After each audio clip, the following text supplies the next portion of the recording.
Hello students, मेरा नाम है सचिन और आप लोग देख रहे हैं सेज क्लासेस क्लास 12th फिजिक्स के लेक्चर्स।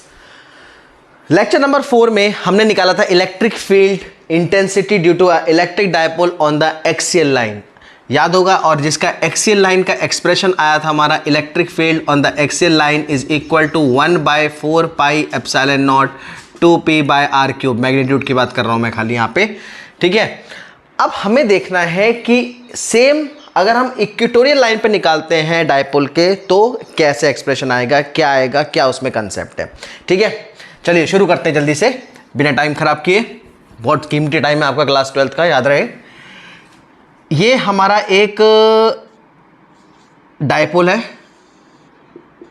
ठीक है, जिसकी लेंथ होती है ट्वाइस ऑफ ए। ये इसका सेंटर है। अब इक्वेटोरियल लाइन इसी सेंटर से, अच्छा थोड़ा नीचे बना लेते हैं। इक्वेटोरियल लाइन इसी सेंटर से पास होगी। ये हमें मान लेते हैं इस पॉइंट P पे इलेक्ट्रिक फील्ड इंटेंसिटी निकालनी है इस डायपोल के कारण, ठीक है। पॉइंट P पे इलेक्ट्रिक फील्ड इंटेंसिटी निकालनी है इस डायपोल के कारण। अब देखो, सबसे पहले ये डिस्टेंस कितनी हो गई A, ये डिस्टेंस कितनी हो गई A। समझ में आ रहा है क्यों ट्वाइस ऑफ ए लिया था डायपोल लेंथ का, आना चाहिए।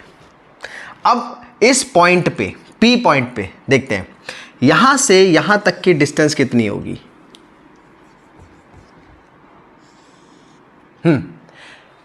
P से लेके इसे मान लेते हैं A, इसे मान लेते हैं B। चार्ज इस पे Q है, इस पे भी चार्ज Q है। इस A से लेके P की डिस्टेंस कितनी होगी।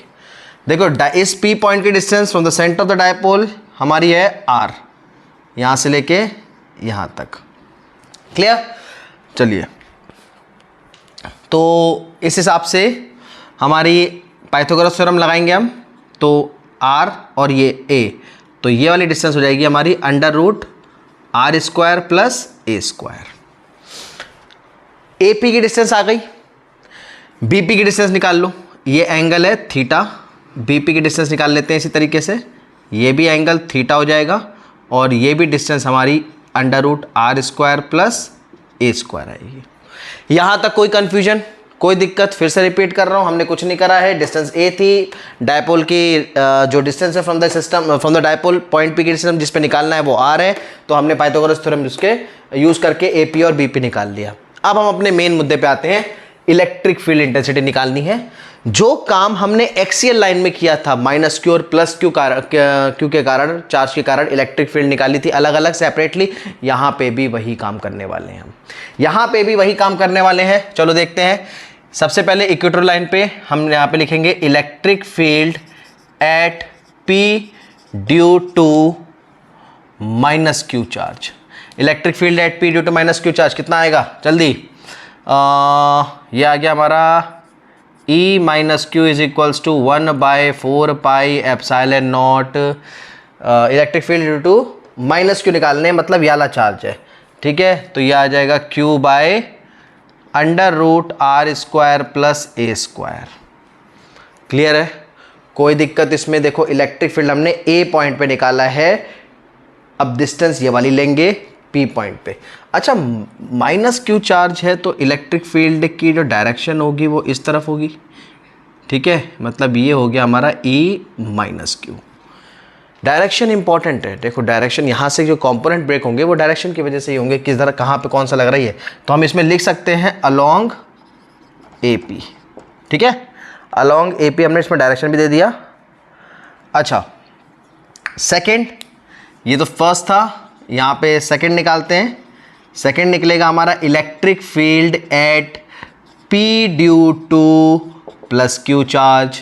तो +Q चार्ज निकाल लेते हैं। तो E + Q कितना आएगा 1/4 pi epsilon not Q/√R² plus A²।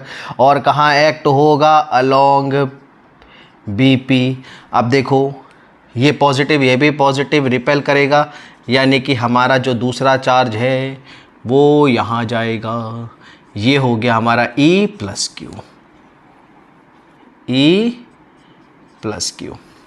अब भाई ये बड़ी समस्या वाली बात आ गई कि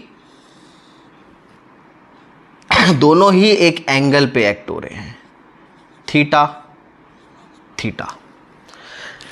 फिजिक्स में कोई भी चीज़ जब एंगल पे एक्ट होती है उसके दो कंपोनेंट ब्रेक होते हैं। दो कंपोनेंट कौन से ब्रेक होते हैं? एक पैरेलल कंपोनेंट, एक परपेंडिकुलर कंपोनेंट या नॉर्मल कंपोनेंट। ठीक है, यहाँ पे हम देखते हैं, अलग से फिगर बना के देखेंगे कि कौन सा कंपोनेंट कैसे ब्रेक हो रहा है। ठीक है, तो इसको मैं सेपरेटली बना लेता हूँ। यहाँ पे ये पी पॉइंट है, इस पी पॉइंट से देखो एक होगा नॉर्मल कंपोनेंट, एक होगा परपेंडिकुलर कंपोनेंट। ये हमारा था E प्लस क्यू और ये ब्रेक है E माइनस क्यू। ये एंगल है थीटा, ये भी एंगल है थीटा। ठीक है, तो ये वाला जो पार्ट है जो मैंने लिखा है ये है नॉर्मल कंपोनेंट। ये कौन सा है? Normal component. और दूसरा वाला है पैरेलल कंपोनेंट। अब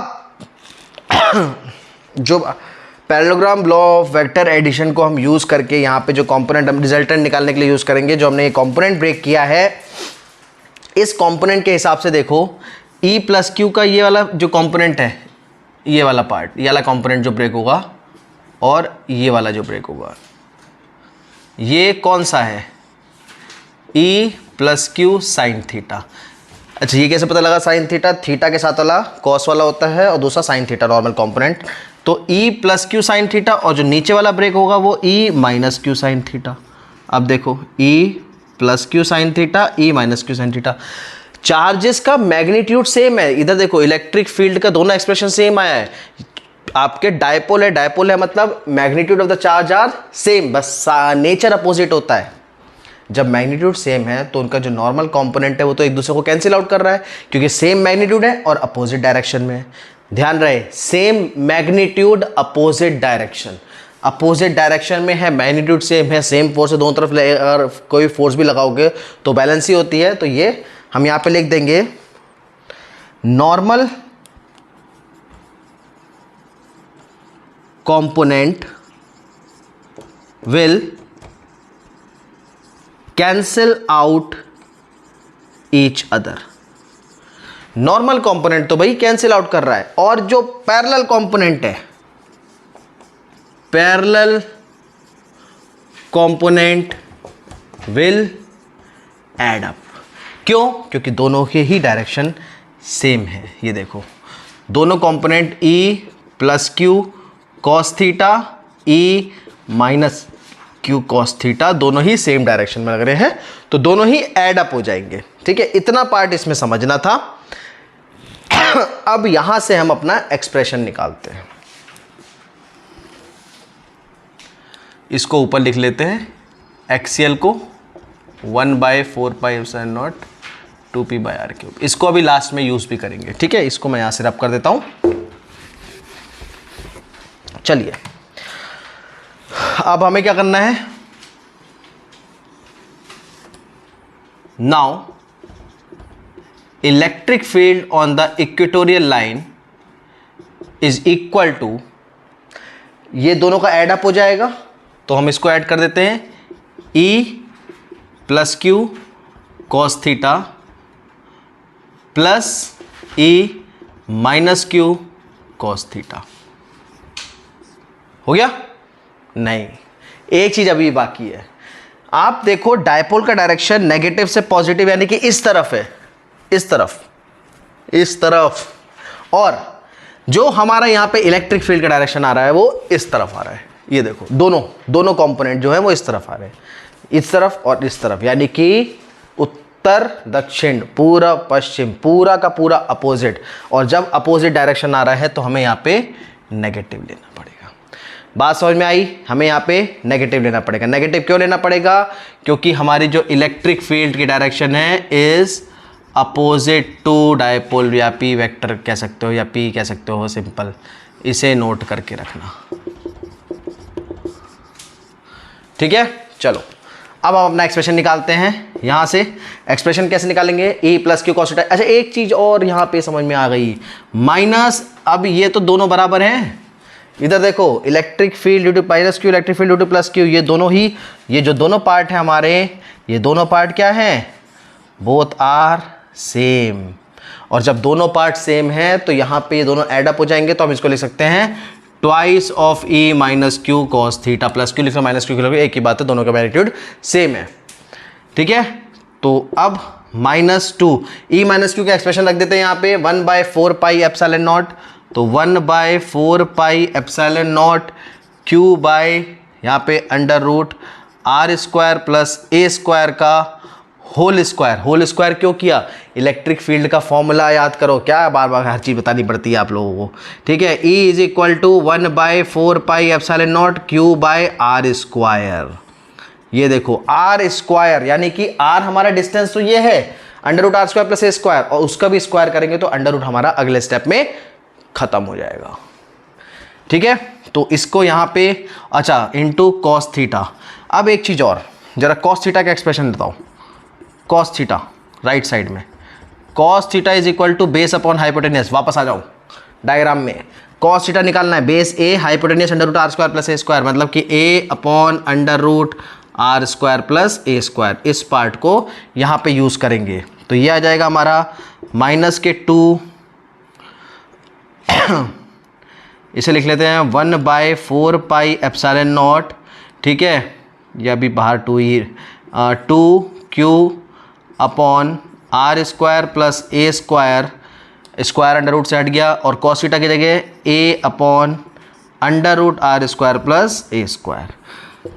2a इंटू क्यू, इसको या 2 यहाँ लिख लो कोई बात नहीं, 2a इंटू क्यू, ये 2 यहाँ लिख दिया, 2a into Q the product of the dipole length and the magnitude of either charge is equal to electric dipole moment P। तो ये हो जाएगा -1/4 pi epsilon naught P by, अब अंडर रूट मतलब, अब देखो ये पार्ट देखो, अंडर रूट मतलब आर स्क्वायर प्लस ए स्क्वायर की पावर 1/2 प्लस 1, तो इधर कितना आ जाएगा 3/2 पावर। तो हम यहाँ लिख सकते हैं आर स्क्वायर प्लस ए स्क्वायर की पावर 3/2। ठीक है, क्योंकि ये पावर 1/2 है, ये 1 है, 1/2 1 में ऐड करोगे 3/2 आएगा।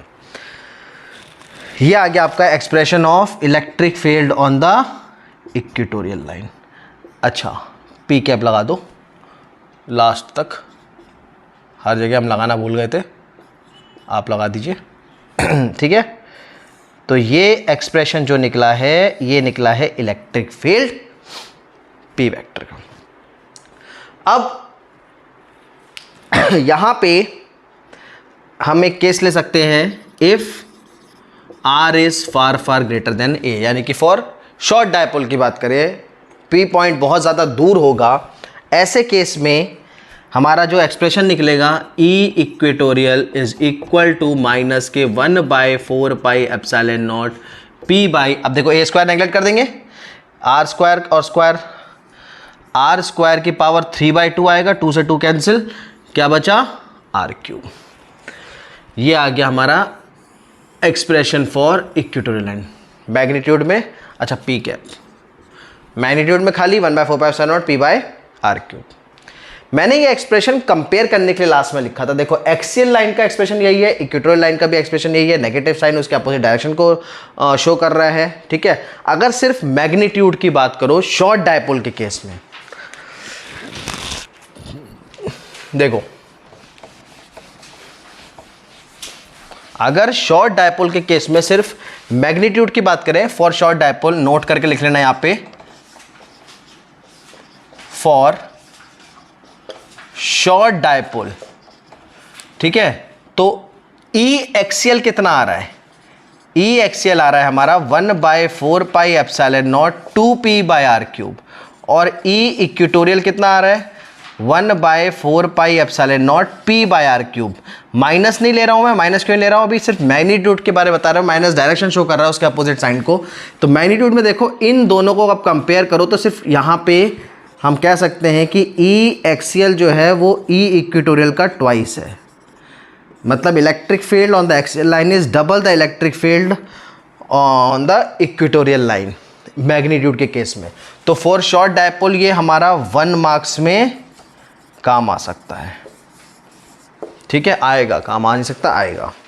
ठीक है बेटा, तो ये हमारा लेक्चर नंबर 5 खत्म हुआ है यहाँ पे इक्वेटोरियल लाइन के केस में। अगले केस में हम टॉर्क पे जाएंगे, अभी तो बहुत सारा पढ़ना है। गॉस लॉ आएगा, गॉस लॉ के application, the most important thing, most important part of chapter 1 class 12th के बोर्ड में जो आता ही आता है आपको हर साल कहीं ना कहीं, वो एप्लीकेशंस उसके बहुत इंपॉर्टेंट है, वो चीज़ आएगी। और ये वाला पार्ट एक्सेल इक्वेटोरियल लाइन का कॉन्सेप्ट यहाँ से स्ट्रॉन्ग करते हुए चलो, क्योंकि चैप्टर नंबर 4 में मैग्नेटिज्म में मैग्नेटिक में यहाँ पे ये चीज़ें सिर्फ दोबारा आपको करनी पड़ेंगी। इलेक्ट्रिक फील्ड की जगह मैग्नेटिक फील्ड हो जाएगा। ठीक है, चलो पढ़ो आराम से। Thank you. आप लोग नोट कर सकते हो इसे पॉज करके।